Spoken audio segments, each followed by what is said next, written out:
விடுதலை வீரர்கள் அருகில் வந்த கிழவி தம் கண்களை இடுக்கி அனைவர் மீதும் பார்வையை செலுத்தினாள். அப்போதும் அவள் பொக்கை வாய் சிரிப்பை சிந்திக் கொண்டுதான் இருந்தது.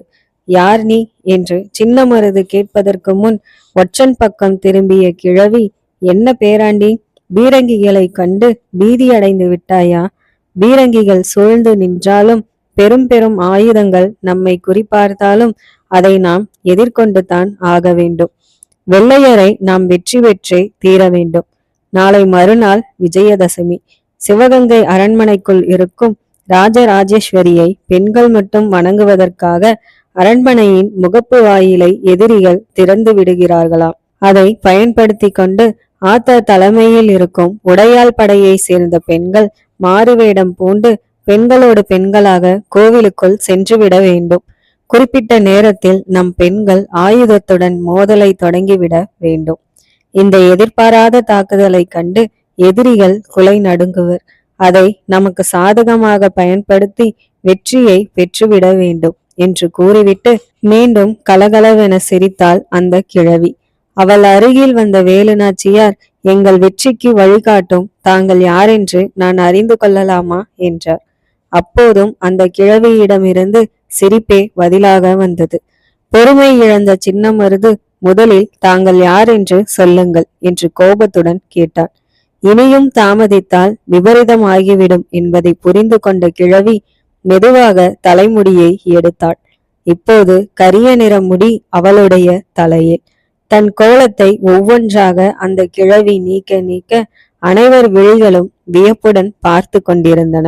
இறுதியில் கிழவி மாறி குமரியாக நின்று கொண்டிருந்தாள் குயிலி. குயிலி, எதற்கு இந்த மாறு வேடம் என்றார் வேலுநாச்சியார். தாயே, சிவகங்கை நகருக்குள் இருக்கும் சூழ்நிலையையும் எதிரிகளின் வியூகத்தையும் கண்டறிய என் மனம் எண்ணியது. அதனால் தங்களின் அனுமதி பெறாமல் இந்த கோலம் பூண்டு சிவகங்கை நகருக்குள் சென்று வந்தேன் தாயே. துடுக்குத்தனமான இந்த செயலுக்கு தங்களிடம் மன்னிப்பு கேட்டுக்கொள்கிறேன். தயவு செய்து என்னை மன்னிக்க வேண்டுகிறேன் தாயே என்றாள் குயிலி. குயிலியை கட்டிப்பிடித்து அரவணைத்து உச்சி முகர்ந்தார் வேலுநாச்சியார். அது ஒரு வீரத்தாய் தம் வீர மகளை வாழ்த்துவது போன்று காட்சி அளித்தது. அனைவரும் குயிலியின் தீரத்தை கண்டு வியந்து நின்றனர். இரவு நேரம். சிவகங்கை அருகிலுள்ள அடர்ந்த காட்டில் உடையால் பெண்கள் படையை சேர்ந்த பெண்கள் தூங்கிக் கொண்டிருந்தனர். வேலுநாச்சியாரின் மகள் வெள்ளச்சி நாச்சியார் குயிலியை கட்டிப்பிடித்தபடி தூங்கிக் கொண்டிருந்தார். இந்த பெண்கள் படையில் இணைக்கப்பட்ட ஒரே ஆண் மகனாகிய கவிஞன் வைரவன் மட்டும் விழி மூடாமல் காவல் காத்து நின்றான். வேலுநாச்சியார் புரண்டு புரண்டு படுத்து கொண்டிருந்தார். வெகுநேரம் கழித்தும் அவர் விழிகள் மட்டும் தூக்கத்தை மறந்தன. திருப்பத்தூர் கோட்டையை கைப்பற்ற சின்ன மருது தலைமையில் சென்ற வீரர் படை திருப்பத்தூர் கோட்டையின் கிழக்கு வாயிலை தகர்த்து கொண்டு கோட்டைக்குள் நுழைந்துவிட்ட செய்தியும், விடுதலை படையின் வீரத்தை எதிர்கொள்ள இயலாத எதிரி படை கோட்டையை விட்டு தலை தெறிக்க ஓடிய கதையும், திருப்பத்தூர் கோட்டையும் திருப்பத்தூர் நகரமும் விடுதலை படையின் கைவசம் வந்துவிட்ட தகவலும், திருப்பத்தூரில் இருக்கும் சின்ன மருது படையை தோற்கடிக்க சிவகங்கையில் இருந்து பெரும்படை ஒன்றை திருப்பத்தூருக்கு எதிரிகள் அனுப்பிய செய்தியும், அந்த எதிரிகள் படையை தெம்மாப்பட்டு கண்மாய் அருகில் தம்பிப்பட்டி சின்ன தம்பி படை தவிடு பொடியாக்கிய வெற்றி செய்தியும் வேலுநாச்சியாரை மகிழ்ச்சி கொள்ள செய்தன. திருப்புவனம், மானாமதுரை, காளையர் கோவில், கொல்லங்குடி, திருப்பத்தூர் என ஒவ்வொரு பகுதியிலிருந்தும் வெள்ளையர்களும் அவர்களது கூலிப்படையும் விரட்டி அடிக்கப்பட்டு விட்டாலும் நாளை நடக்கப் போகும் இறுதி போர் பற்றியே வேலுநாச்சியார் விசனப்பட்டு கொண்டிருந்தார். நாளைய வெற்றியின் மூலம் இழந்த நாடு முழுவதையும் மீட்டெடுத்த பெருமை வந்து சேரும். நாளைய போரில் தோல்வியை தழுவினால் தோல்வியா? நினைத்து பார்க்கவே வேலுநாச்சியாரின் நெஞ்சம் பதறியது. நாளை வெற்றி பெற்றால் நாடு முழுவதும் நமது கையில், தோல்வி ஏற்பட்டால் இனி உயிரோடு இருந்து பயனில்லை. இது போன்ற சிந்தனை குழப்பத்தில் வேலுநாச்சியார் சிக்கி தவித்தார். மறுநாள் இரவு. சிவகங்கை அரண்மனை முன்வாயில் திறக்கப்பட்டிருந்தது.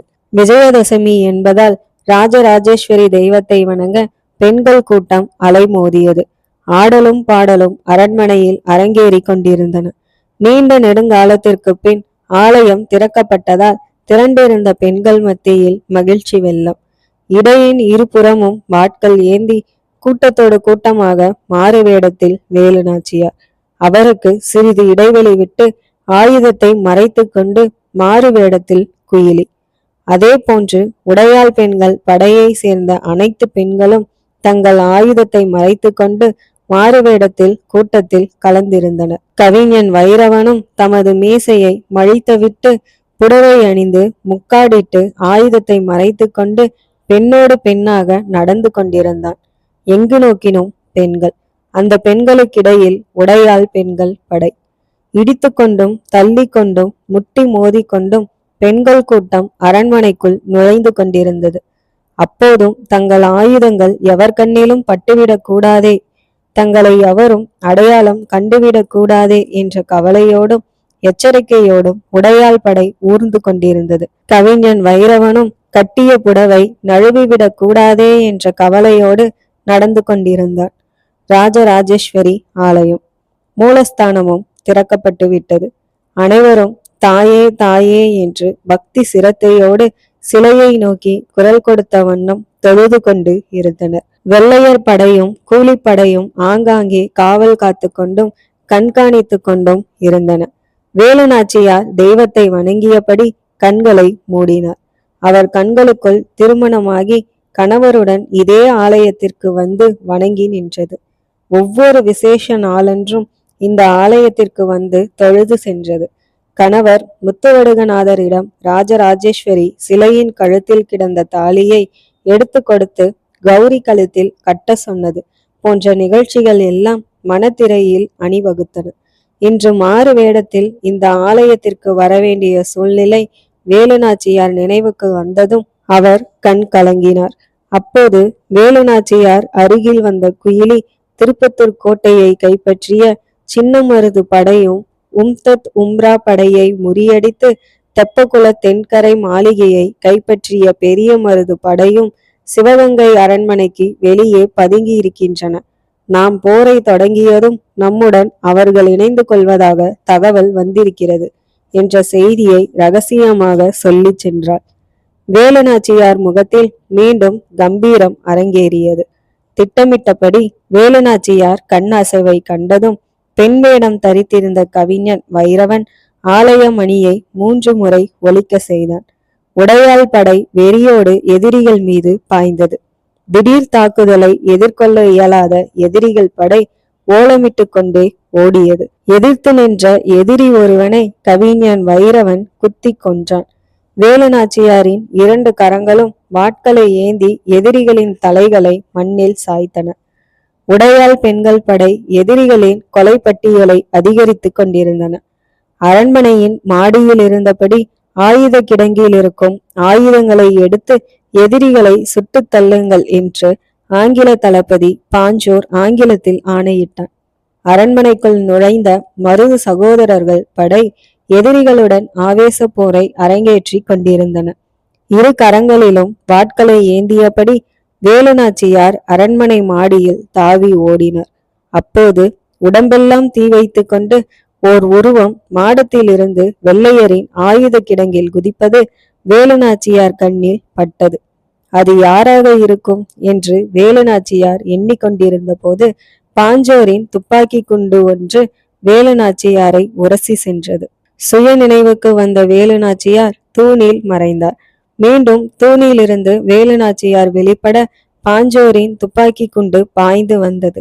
அனைத்து குண்டுகளையும் தூணில் மறைந்து மறைந்து வேலு நாச்சியார் செயலிழக்க செய்தார். பாஞ்சோரின் 2 துப்பாக்கிகளில் இருந்த குண்டுகள் அனைத்தும் தூண்களை மட்டுமே தொட்டு தழுவி தீர்ந்து முடித்தன. இறுதியில் வாளின் துணை நாடினான் பாஞ்சோர். அதை கண்ட வேலு நாச்சியார் குலுங்கி குலுங்கி சிரித்தார். வேலு நாச்சியாரின் சிரிப்புக்கு காரணம் புரியாமல் பாஞ்சோர் விழித்தார். இதற்குத்தானே நான் இவ்வளவு காலமும் காத்திருந்தேன். உன்னை போன்ற கோழையை 2 கரத்திலும் ஆயுதம் ஏந்தி நான் எதிர்கொள்வது இந்த ஆயுதங்களுக்கே அவமானமாகும் என்று சிரித்தபடி கூறிய வேலு நாச்சியார் தமது வலது கையில் இருந்த வாளை தூக்கி எறிந்துவிட்டு இடது கை வாளுடன் மோதத் தொடங்கினார். ஒரு சிறு மணி துளிகளிலேயே பாஞ்சோர் தோல்வியை தழுவினான். அவன் நெஞ்சில் காலூன்றி இடது கை வாளை அவன் மீது ஓங்கிய வேலு நாச்சியார், இப்போது உன் குடலை உருவி நான் எனக்கு மாலையாக அணிந்து மகிழலாம். அப்படி நான் செய்தால் என் கணவரை கொன்ற உன்னை நான் பழி தீர்த்து கொண்டதாக எதிர்காலம் பேசும். எனக்கு என்னை விட, என் கணவரை விட, என் குடும்பத்தை விட என் தேசமும் என் தேச மக்களும் தான் முக்கியம். அதனால் இப்போது உன்னை நான் உயிரோடு விடுகிறேன் என்றார் வேலுநாச்சியார். வேலுநாச்சியார் சொன்னதன் பொருள் புரியாத பாஞ்சோர் மரண பயத்தில் தவித்து கொண்டிருந்தான். அதை புரிந்து கொண்ட வேலுநாச்சியார், அட, உனக்கு தமிழ் தெரியாதே, என்ன செய்ய?